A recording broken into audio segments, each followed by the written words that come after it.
Qui n'a pas de passé n'a pas d'avenir, dit-on. De ce fait, un musée est en devoir de connaître le passé des objets qu'il expose. Une opération de datation du pressoir Longfus a été ordonnée par le musée du vignoble nantais du Palais pour connaître son âge. La technologie utilisée, la dendrochronologie. La dendrochronologie, c'est une discipline qui permet de dater, dans les cas les plus favorables à l'année près, l'abattage d'arbres utilisés dans des constructions. Après les observations et analyses visuelles du pressoir à dater, l'idée consiste à prélever des petits morceaux de bois à l'aide d'une carotteuse. La carotteuse qu'on appelle chez nous en dendrochronologie, c'est un fourré creux qui permet d'obtenir une carotte de bois. Sur cette carotte de bois, on pourra mesurer chaque largeur de cerne de l'arbre, ce qui va nous permettre de synthétiser sa croissance, donc de la moelle jusqu'à l'écorce. Et de quelle façon donc on peut dater grâce à ça? Une datation par dendrochronologie repose sur plusieurs principes. Premier principe, c'est que l'arbre sous nos climats fabrique un seul cerne par année, donc un anneau de croissance. Deuxième principe, la largeur du cerne dépend du climat. Un climat favorable, on aura un grand cerne, un climat défavorable, on aura un petit cerne.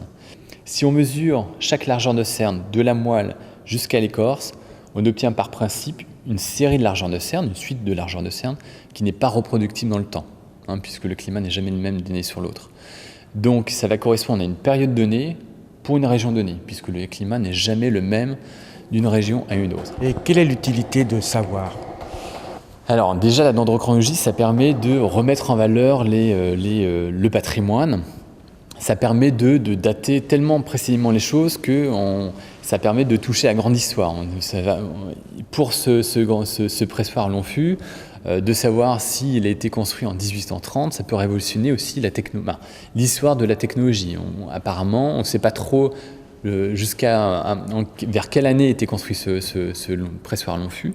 Et pour le musée du vignoble nantais, ça va leur permettre au moins d'en connaître davantage sur l'histoire de ce type de construction. Ensuite, ça permet de plein de choses. Ça permet d'orienter les travaux de restauration, d'aider la recherche aussi. On travaille avec beaucoup de chercheurs. À Angers, on a énormément travaillé sur les maisons à pans de bois avec 2 chercheurs de la ville, donc sur l'évolution des types des maisons à pans de bois. Ça permet de faire plein de choses, quoi. Un petit problème comme qui se pose, c'est notamment pour ce pressoir, il a différentes pièces, les pièces sont peut-être pas forcément de la même époque. Alors c'est ça, la question qui concerne ce pressoir Longfus, c'est de savoir est-ce qu'il a été construit en une seule fois, pour aller très court. Est-ce que toutes les pièces du pressoir sont issues d'arbres abattus dans les mêmes années? Et donc pour répondre à cette question principale, on a essayé de faire des prélèvements sur la plupart des bois qui présentaient un potentiel dendrochronologique. Donc dans le cas présent, on en a fait 18. Et ensuite, l'idée c'est de pouvoir faire une moyenne, c'est cette moyenne qu'on va dater sur nos référentiels. Donc en espérant que tous ces bois vont dater, ce qui n'est pas forcément le cas. Tous les bois ne sont pas datables par dendrochronologie, c'est pour ça qu'il est important de multiplier les échantillons pour assurer une datation. Par contre, l'inconvénient, vous faites des trous, ça ne va pas abîmer un petit peu tout l'œuvre? Non, les trous qu'on fait, ils sont pas très gros en diamètre. Après chaque perforation, on rebouche nos trous avec des bouchons en chêne dans la même essence, et ce qui non seulement n'abîme pas les bois, qui présentent par nature souvent dans les constructions en bois de multiples trous. On ne fait qu'en ajouter un petit, et en plus on rebouche les trous avec du chêne, donc ça se voit vraiment pas. Une importance essentielle pour mener à bien l'opération, le travail sur le terrain s'effectue à 2. La raison principale, normalement, de l'intervention à 2, c'est qu'on doit assumer 2 rôles sur le terrain. Yannick Ledigol va, lui, plutôt s'intéresser au prélèvement lui-même, repérer les bois et essayer de prélever les meilleurs bois, finalement, pour mieux dater la charpente, le mieux possible.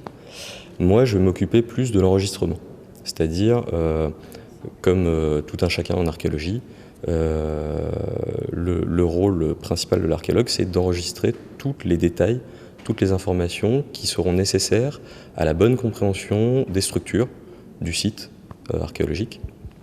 Dans une charpente, c'est très important en fait pour nos opérations d'enregistrer des critères archéologiques, donc sur la cohérence des structures, sur des traces qu'on observe sur les bois, mais aussi des critères dendrologiques qui correspondent à la qualité du bois donc principalement à la qualité de l'aubier, avant le prélèvement et après le prélèvement, pour réussir à estimer au mieux possible, par exemple, la date d'abattage de chaque arbre. Après le prélèvement sur le terrain, direction le laboratoire afin d'effectuer les analyses pour la datation du pressoir long fût. Résultat d'ici environ 2 mois.